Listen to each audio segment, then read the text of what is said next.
When Britain created the Protectorate of Southern Nigeria in 1900, the people of Aro, known as the Aros in modern-day Abia State in southeast Nigeria, exercised economic, military, and spiritual supremacy among the Igbo, Ibibio, Ijaw, and other neighboring ethnic groups.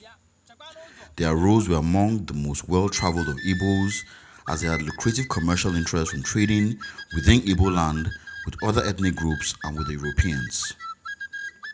They were middlemen, arm dealers, slave dealers, and providers of mercenaries.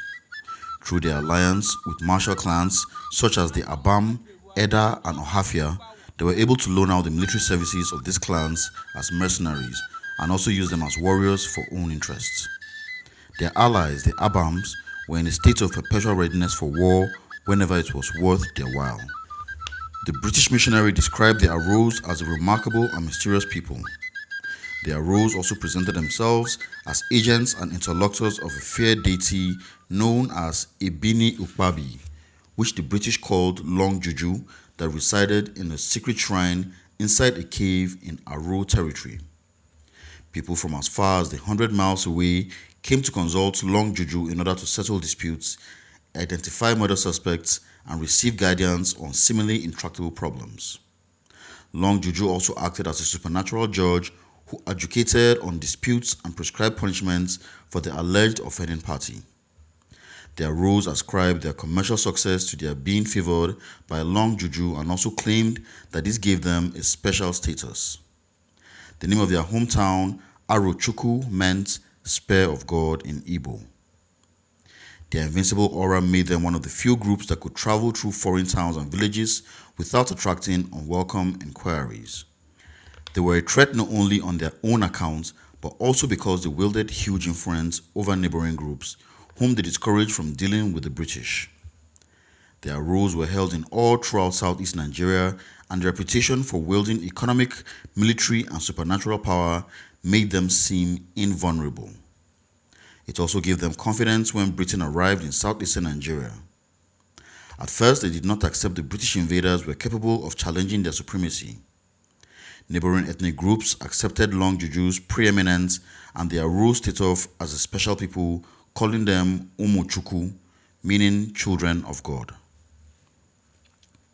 The Aros believed that Long Juju gave them special protection that allowed them to deal directly with the white men, whom they portrayed to their neighbors as deadly beings only when they were capable of dealing with. In order to protect their supremacy in the middleman trade, they threatened to invoke supernatural vengeance on others who dealt with Britain. They retaliated against the town of Ubegu, which gave information about the Aros to British authorities by sending the Abams to attack it on November 1901. The Abams stormed Ubegu, murdered 400 people, burned the British government rest house, and destroyed water tanks installed by the District Commissioner Harold Douglas. From the British perspective, the Aros' preeminent position made them a threat to Britain's ambition of imposing itself as the new economic and military power in the southeast.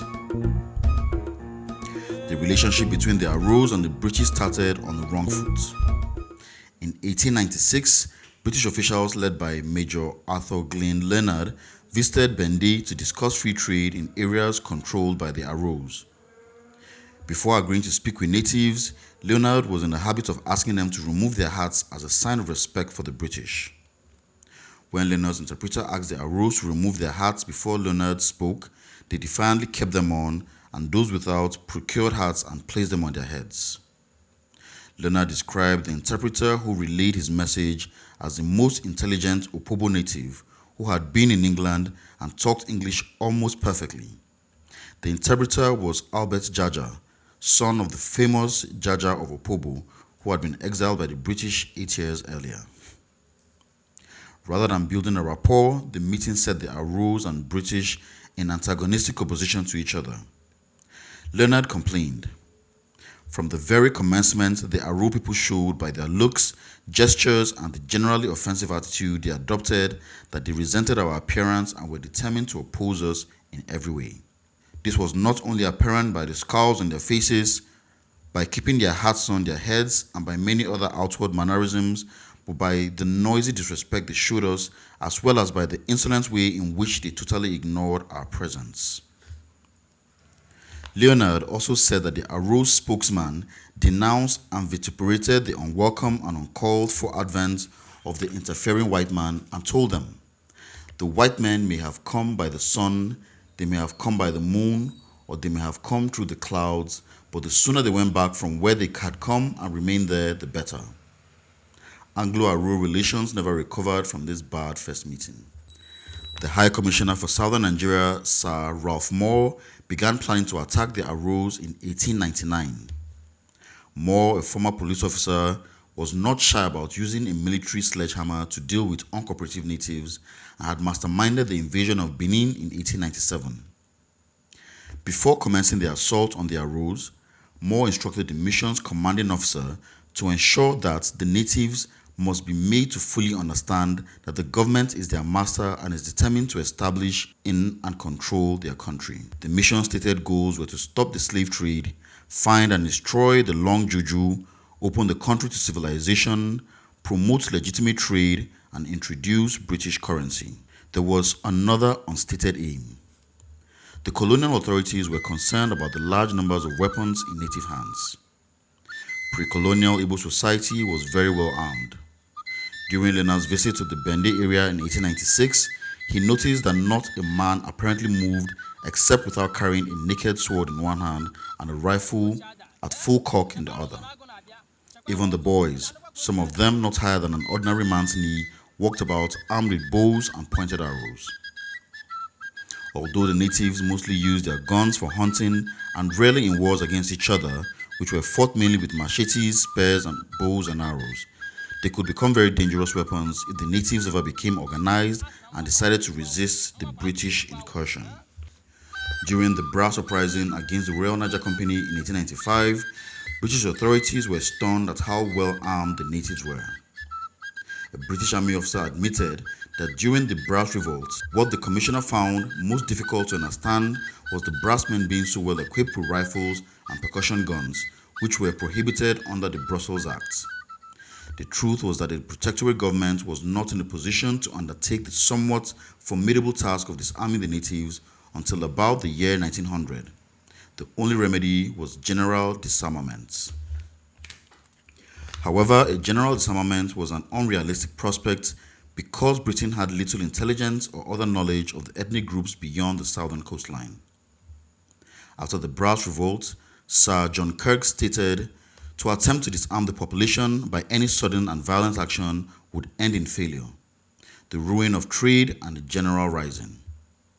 Military confrontation with the Aros offered a chance to confront the problem of a heavily armed population and eliminate a rival source of power in southern Nigeria. It is surprising that the Anglo-Aro War receives little coverage in Nigeria's history given the massive scale of the military deployment and the military innovations that the war featured. Both colonial and Nigerian sources have made the common mistake of dismissing the Anglo-Aro War as a one-sided British rout during which the Aros offered little or no resistance. Some Nigerian accounts even claim that Britain overcame the Aros in a single day or that the Aros refused to come out and fight. The true story was very different and involved a lengthy battle featuring tactical flexibility on the part of both the British and Aro forces. The colonial authorities meant business. They expected heavy resistance and prepared accordingly. They assembled the largest colonial troop deployment in Nigeria's history. To supplement troops of the Southern Nigeria Regiment of the WAF, Moore's counterpart in northern Nigeria, Sir Frederick Lugard, loaned him 375 troops from the Northern Nigeria Regiment and the colony of Lagos another 300. In November 1901, more than 1,600 soldiers, 1,800 porters, and 74 British officers armed with assorted weapons, including 6 cannons and 7 machine guns,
The British commanding officer of the operation, Colonel Arthur Forbes Montanaro, was impressed by the Aro's technical ingenuity and noted, "The trenches were over a quarter of a mile long with flanks strewn back. They were 5 feet deep and absolutely impervious to any fire we could bring against them. In addition to the trenches, the enemy had constructed a small redoubt on our left flank and well advanced, the whole with good lines of retreat and all covered with bushes, so that until our troops reached the trenches, nothing could be seen." The only clue that British troops had about the location of those firing at them came from the puffs of gunpowder smoke ejected into the air when the snipers fired. One of the commanding officers who saw the trenches said, "The section and finishes of these trenches were admirable, and their well-planned position made it difficult to believe that they were not the work of some highly trained men." In Colonel Montanaro's view, the ultimate compliment he could pay the Aros was to admit that these trenches could not have been better constructed had they been made by Europeans. The system of laying ambushes in trenches worked when the British marked the long footpaths, but the British then devised a new tactic to replace clearing volleys. They instead adopted flanking tactics and sent soldiers a few yards into the bush on either side of the road, telling them to march parallel to the main column of troops. The flanking troops could then find the trenches and clear out the snipers hiding in them. In addition, the British columns hired natives who had the skill to climb to the top of trees as high as 60 feet without the aids of ladders or rope. These men would clench a knife in their teeth as they climbed to kill any snake they encountered in the trees, and once at the top, they would scout and point out the position of Aro fighters to the British officers, who then aimed their gunfire accordingly and mowed down their Aros in that direction. Since the Aros could not match British firepower, they tried to slow down the enemy by setting brilliantly disguised booby traps. For example, at road intersections, they dug pits about 15 feet deep, placed dozens of sharpened stakes inside them, then disguised the traps by covering them with branches and earth so that they would not arouse suspicion of the advancing British. When the British troops stopped to rest, their Aros disturbed and attacked them. The British officers complained, "The Aros have never left us quiet either by day or night." Colonel Montanaro considered that the enemy has shown himself to be a most persistent and dogged foe. "I had no idea that savages could make such a stand." On the afternoon of 24th December 1901, British troops raised the Union Jack over Arochukwu. Yet the Aros did not allow them to have a peaceful Christmas Eve and continued attacking British positions late into the night. The British replied and drove them back with machine gun fire. The Aros returned to the edge of the British camp around 11 p.m., attacked again, and caused the British porters to panic and stampede. British soldiers celebrated Christmas Day by building a defensive garrison with 8-foot-high walls on an elevated piece of ground. From this position, they could observe approaching Aro forces. Nonetheless, the Aros attack continued unabated, and they even brought out an old cannon to bombard the British positions.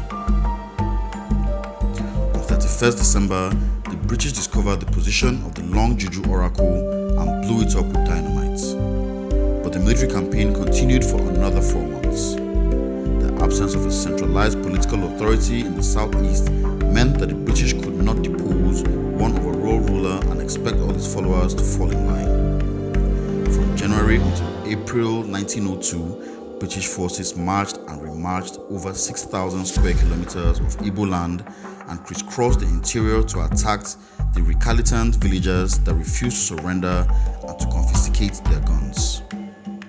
As troops approached, many villagers fled in fear. Since the troops had been instructed to consider any abandoned village as hostile, they often resorted to looting and burning empty villages. When British troops conquered and occupied a town or village, they would refuse to leave until its leader and fighters came to them to surrender. This gave the conflict against the Igbo an attritional character.